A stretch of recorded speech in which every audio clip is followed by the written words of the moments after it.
So linear regression, అసలు ఈ linear regression అంటే ఏంటంటే, ఈ లీనియర్ రిగ్రెషన్ అనేది ఒక సూపర్వైజ్డ్ మెషిన్ లెర్నింగ్లో ఒక అల్గోరిథం లాగా. సో ఈ లీనియర్ రిగ్రెషన్ అనేది ఏం చేస్తుంది అంటే, సో నార్మల్గా సూపర్వైజ్డ్ మెషిన్ లెర్నింగ్ అంటే ఏంటి, మనకు ముందే ఇన్పుట్ తెలిసి తర్వాత అవుట్పుట్ రెండు తెలిసి వాటి మధ్యలో ఒక రిలేషన్ తీసుకురావడాన్ని మనం సూపర్వైజ్డ్ మెషిన్ లెర్నింగ్ అంటాం కదా. సో అందులో కలిగలుగుతుంది ఈ లీనియర్ రిగ్రెషన్ అనమాట. సో ఇదేం చేస్తుంది అంటే, ఒక ఫర్ ఎగ్జాంపుల్ మనం డెఫినేషన్ చూసుకుంటే, easy to predict the continuous values అనేది ప్రిడిక్ట్ చేయడానికి మనం ఈ లీనియర్ రిగ్రెషన్ అనేది యూజ్ చేస్తూ ఉంటాం. అంటే ఒక బెస్ట్ ఫిట్ స్ట్రైట్ లైన్ అనేది డ్రా చేయగలం అనమాట, error predictor actual value but మధ్యలో. సో మనకి టైప్స్ ఆఫ్ లీనియర్ రిగ్రెషన్ అనేది ఉంటుంది. సో అదే మనకి ఏంటంటే, అందులో ఫస్ట్ సింపుల్ లీనియర్ రిగ్రెషన్ అంటే ఒక ఇన్పుట్ తీసుకుని మనం అవుట్పుట్ని ప్రిడిక్ట్ చేస్తాం. అదే అవుట్పుట్ని ప్రిడిక్ట్ చేయడం అంటే, అవుట్పుట్ ఆల్రెడీ మనకి ఏమొస్తుందో తెలుసు, దాన్ని బట్టి రిలేషన్ ప్రిడిక్ట్ చేస్తాం అనమాట.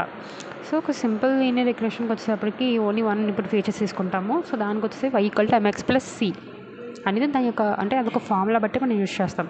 సో ఇక్కడ m వచ్చేసి మనకి స్లోప్, c వచ్చేసి ఇంటర్సెప్ట్. ఈ రెండింటి మధ్యలోనే మనం ఈ రెండింటిని x యాక్సిస్ మీద y యాక్సిస్ తీసుకొని మనం తక్కువ ఎర్రర్ వచ్చేలాగా రిలేషన్షిప్ అనేది మనం ప్రిడిక్ట్ చేయాలన్నమాట. అది మన మెయిన్ ఎజెండా ఇక్కడ. అండ్ అలాగే మనకి మల్టిపుల్ లీనియర్ రిగ్రెషన్ కూడా ఉంటుంది. సో ఈ మల్టిపుల్ లీనియర్ రిగ్రెషన్ ఏం చేస్తుంది అంటే, ఎక్కువ ఇన్పుట్ ఫీచర్స్ తీసుకొని దాన్ని బట్టి వన్ అవుట్పుట్ తీసుకొస్తే దాన్ని మనం మల్టీ లీనియర్ రిగ్రెషన్ అని అంటాం. అండ్ నెక్స్ట్ అసలు ఈ మోడల్ ఎలా వర్క్ అవుతుంది అంటే, అది నేను చెప్పాను కదా, స్లోప్ అండ్ ఇంటర్సెప్ట్ని మనం ఎలా అంటే, స్లోప్ అండ్ ఇంటర్సెప్ట్ని మనం చూసుకోవాలన్నమాట, ఎక్కడ ఏది ఉందా అని చెప్పేసి అది చూసుకుంటూ మనకి తెలుస్తుంది అనమాట. సో స్లోప్ అండ్ ఇంటర్సెప్ట్ పైన మనం ప్రిడిక్ట్ చేస్తాము అవుట్పుట్ అనేది నార్మల్గా. సో ఫర్ ఎగ్జాంపుల్ ఇక్కడ మనం loss function means squared error ఇప్పుడు మనం ప్రిడిక్ట్ చేసినప్పుడు మనం ప్రిడిక్ట్ చేసిన వాల్యూ అనేది ప్రిడిక్టెడ్ వాల్యూ అవుతుంది. సో యాక్చువల్ ఎగ్జాక్ట్ వాల్యూకి ఉంటుంది. సో ఎర్రర్ ఎంత వచ్చింది తెలుసుకోవాలి అంటే, సో 1/n అంటే ఏంటి, మన ఎన్ని నెంబర్ ఆఫ్ డేటా పాయింట్ తీసుకుంటాం కదా, అవి n. యాక్చువల్ నుంచి ప్రిడిక్టెడ్ హోల్ స్క్వేర్ చేస్తే మనకి ఎంత ఎర్రర్ వచ్చింది, అసలు ఈ మోడల్ ఎంతవరకు కరెక్ట్ అని చెప్పేసి మనం ఇక్కడ నోటీస్ చేయగలం. అండ్ తర్వాత ఆప్టిమైజేషన్ మెథడ్ అంటే నథింగ్ బట్ మనం ఎంని సిని అడ్జస్ట్ చేసుకుంటూ తక్కువ ఎర్రర్ వచ్చేలాగా మనం మోడల్ అనేది ఇంప్లిమెంట్ చేయాలని చెప్పేసి. అండ్ తర్వాత ఎక్కడ యూజ్ చేస్తామంటే ఎక్కువ దీన్ని మనం, సో సింపులే కదా లీనియర్ రిగ్రెషన్ అంటే. సో శాలరీ ప్రిడిక్షన్ కానీ, stock trending analysis, sales forecasting, marks prediction, weather forecasting, so అలాంటి చోట్ల మనం ఎక్కువ దీన్ని అయితే యూజ్ చేస్తాము.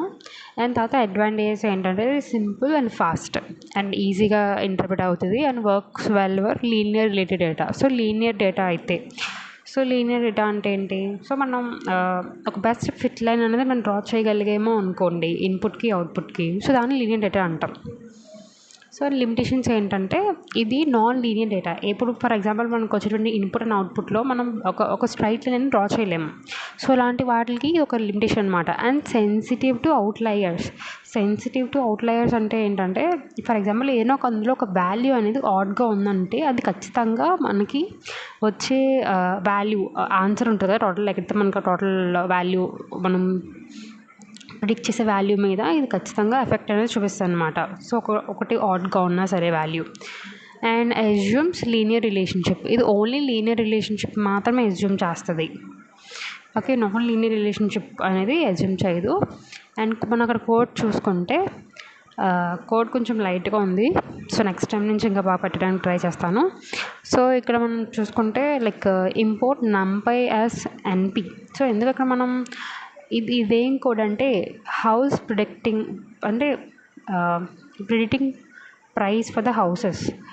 అంటే ఒక హౌస్కి నేను ఇక్కడ ప్రైస్ని ప్రిడిక్ట్ చేస్తున్నాను అనమాట. దేన్ని బేస్ చేసుకొని అంటే, ఆ హౌస్ యొక్క స్క్వేర్ ఫుట్ ఉంటుంది కదా, దాన్ని బేస్ చేసుకొని నేను ప్రిడిక్ట్ చేస్తున్నాను. సో దాన్ని ప్రిడిక్ట్ చేయడానికి మీరు ఒక స్టెప్ 1 చూసుకుంటే, ఆ స్టెప్ 1లో నేను ఆ హౌస్ యొక్క స్క్వేర్ ఫుట్ తీసుకున్నాను, వైలో ప్రైసెస్ తీసుకున్నాను. ఓకేనా.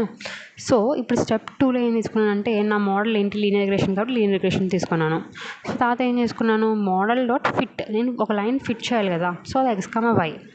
తర్వాత ప్రిడిక్ట్ నేను ఏం లాస్ట్లో నాకు ఏంటి ప్రైస్ని ప్రిడిక్ట్ చేయాలి కాబట్టి predicted price equal to model dot predict of, నేను ఇక్కడ అంటే నేను ఆల్రెడీ కొంచెం పాస్ట్ డేటా ఇచ్చాను. ఆ పాస్ట్ డేటా బట్టి అది ఇక్కడ ఎలా ఇచ్చానో దాన్ని బట్టి మనకి 1100 యొక్క నాకు హౌస్ యొక్క వాల్యూ నాకు కావాలి, అంత ప్రైస్ కావాలి. సో అది అక్కడితో వదిలేస్తే మీకు స్టెప్ 4 వరకు వదిలేసిన ఆన్సర్ వస్తుంది. సో మీరు దాన్ని ఒక ప్లాట్ చేయాలి అంటే మనం pld.scatter అని యూజ్ చేస్తాం. మేమేం ప్లాట్ చేయాలి అక్కడ ప్రైస్ని అండ్ అలాగే హౌస్ సైజ్ని కదా. సో x, y తీసుకున్నాను అండ్ ప్లాట్ అని చెప్పేసి x,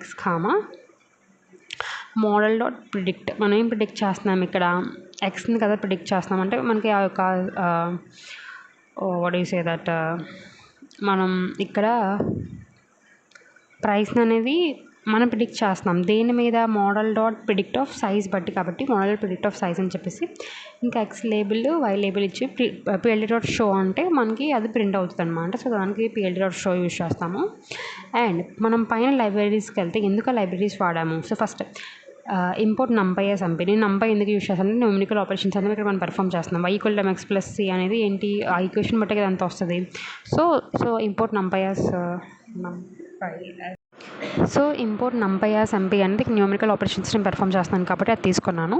సో నెక్స్ట్ మనకి ఏంటంటే matplotlib.pyplot as plt. సో ఇక్కడ నేను లాస్ట్లో నేను 5th స్టెప్లో చూసుకుంటే అక్కడ నేను ప్లాట్ చేస్తాను కదా అన్ని. సో అందుకనే నేను అక్కడ దాన్ని ఇంపోర్ట్ చేసుకున్నాను. అండ్ తర్వాత from sklearn.linear, so model import, నేను ఏ మోడల్ ఇంపోర్ట్ చేసుకుంటున్నాను ఇక్కడ లీనియర్ రిగ్రెషన్స్ కాబట్టి సో లీనియర్ రిగ్రెషన్ మోడల్ అనేది నేను తీసుకున్నాను. సో దీని అవుట్పుట్ ఏమొస్తుందంటే సో ఇక్కడ చూసుకుంటే మనకి ఇక్కడ నేను ఏం అడిగాను 1100 స్క్వేర్ ఫీట్ యొక్క వాల్యూ నాకు కావాలి. సో 1100 అనేది మనకి ఎక్కడ ఉంటుంది మధ్యలో 1000కి 12,000కి మధ్యలో ఉంటుంది కాబట్టి దాని యొక్క వాల్యూ అనేది వాడు ఇచ్చాడు 66.2 ఎంతో ల్యాక్స్ అంట. సో నేను ఒక గ్రాఫ్ కూడా డ్రా చేశాను కదా, ఒక బెస్ట్ ఫిట్ లైన్ డ్రా చేయమని model dot fit of x, y. So ఒక మోడల్ ఆఫ్ సో అలా ఒక లైన్ అనేది వచ్చింది. అంటే నేను ఆల్రెడీ ముందు కొన్ని డేటా ఇచ్చాను వాడికి. ముందు స్టెప్లో చూసుకుంటే నేను అక్కడ ఎక్స్లో కొన్ని వాల్యూస్ ఇచ్చాను, వైలో కొన్ని వాల్యూస్ ఇచ్చాను. ఆ వాల్యూస్ బేస్ అంటే అది ఒక పాస్ట్ డేటా కింద తీసుకొని అదేం చేసింది, నేను కొత్తగా ఇచ్చిన 1100కి ప్రైస్ కనిపెట్టింది. సో అది జస్ట్ సింపుల్, అంటే నేను ఇక్కడ ఓన్లీ 1 ఇన్పుట్టే ఇస్తున్నాను, దాన్ని బట్టి మనకి అవుట్పుట్ అనేది ప్రిడిక్ట్ అయింది. అంటే నేను ఓన్లీ సైజ్ మాత్రమే తీసుకున్నాను ఇన్పుట్ కింద. సో మనం మల్టీ లీనియర్ రిగ్రెషన్స్కి వచ్చినప్పుడు ఏంటంటే మీరు హౌస్ యొక్క ప్రైస్ని ఎలా ప్రిడిక్ట్ చేయొచ్చు, దాని యొక్క సైజ్ బట్టి, దాని యొక్క ఎన్ని బాత్రూమ్స్ ఉన్నాయి, అది 2 BHK 1 BHK, అది ఎన్ని సంవత్సరాలు అయింది కన్స్ట్రక్ట్ చేసి, ఇవన్నీ బేస్ చేసుకొని మీరు ఒక అవుట్పుట్ ఓన్లీ 1 అవుట్పుట్ వస్తుంది కదా అప్పుడు కూడా ప్రైస్. సో మల్టిపుల్ ఇన్పుట్స్ నుంచి ఒక అవుట్పుట్ రావాలంటే బేస్ చేసుకొని సో అప్పుడు మనం యూజ్ చేస్తే మల్టీ లీనియర్ రిగ్రెషన్. సో అదే నెక్స్ట్ వీడియోలో మల్టీ లీనియర్ రిగ్రెషన్ మీద కూడా ఒక కోడ్ రాసి పెడతాను. And working of this linear regression అనేది నేను షార్ట్స్లో అప్లోడ్ చేశాను and you can go through that.